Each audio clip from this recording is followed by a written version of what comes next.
Hi ನಮಸ್ಕಾರ ಮಾರ್ರೆ. ಇವತ್ತೊಂದು ಆಲೂ ಸಮೋಸ ಮಾಡುವ. ಅದಕ್ಕೆ ಫಸ್ಟ್ ಬಾಣಲೆಗೆ ತೆಂಗಿನ ಎಣ್ಣೆ ಹಾಕ್ಕೊಂಡು ತೆಂಗಿನ ಎಣ್ಣೆ ಕಾದ್ರ ಕೂಡಲೇ ಜೀರಿಗೆ ಹಾಕಿ ಮಾರ್ರೆ. ಜೀರಿಗೆ ಹಾಕಿದ ಕೂಡಲೇ ಸಣ್ಣ ಸಣ್ಣ ಹಚ್ಕೊಂಡು ಈರುಳ್ಳಿ ಹಾಕಿ ಫ್ರೈ ಮಾಡಿ ಕಣೆ.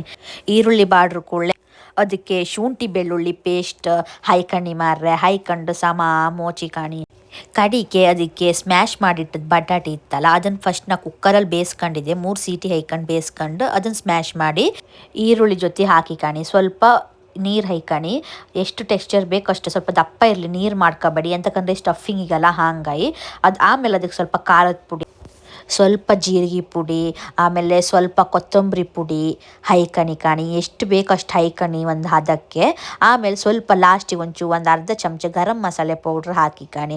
ಗರಂ ಮಸಾಲೆ ಪೌಡ್ರ್ ಹಾಕ್ರ ಮೇಲೆ ಒಂದು ಚಿಟಕಿ ಅರಿಶಿನ ಹಾಕಿ ಆಮೇಲೆ ಎಷ್ಟು ಬೇಕು ಅಷ್ಟು ಉಪ್ಪು ಹೈಕಣಿ. ಕೆಲವ್ರು ಬಟಾಟೆ ಬೇಯಿಸೋತ್ತಿಗೆ ಉಪ್ಪು ಹೈಕಂತ್ರು, ನಾನು ಹೈಕಂಡ್ಲ ಇತ್ತ ಹಾಂಗಾಗಿ ಈಗ ಹೈಕಂಡೆ. ಆಗ ಹೈಕೊಂಡಿದ್ರೆ ಈಗ ಹೈಕೊಂಬುದು ಬೇಡ. ಕಡೆಗೆ ಅದು ಮಿಕ್ಸ್ ಮಾಡಿ ಕಣಿ. ಮಿಕ್ಸ್ ಮಾಡ್ರು ಕೂಡ ಅದು ಲಾಸ್ಟಿಗೆ ಅದಕ್ಕೆ ಕೊರಿಯಾಂಡರ್ ಗಾರ್ನಿಷ್ ಮಾಡಿ ಅದನ್ನು ಸೈಡಿಗೆ ಇಡಿ ಕಾಣಿ.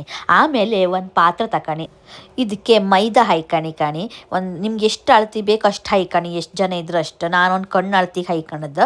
ಆಮೇಲೆ ಅದಕ್ಕೆ ವಾಮ ಬತ್ತತ್ತಲ್ಲ, ವಾಮದ್ದು 1 ಚಮಚ ವಾಮ ಹೈಕಣಿ.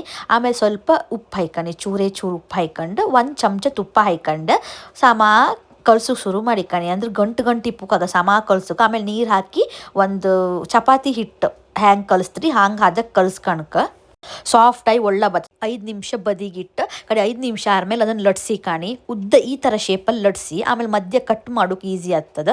ಕಟ್ ಮಾಡಿ ಆದಮೇಲೆ ಈ ಥರ ಪೀಸನ್ನು ನಾನು ಸೈಡಿಗೆ ಸ್ವಲ್ಪ ನೀರು ಹಚ್ಚಿ ಅದನ್ನು ಈ ಥರ ಟ್ರಯಾಂಗಲ್ ಶೇಪಲ್ಲಿ ಮಾಡ್ಕೊಂತೆ ಕಾಣಿ.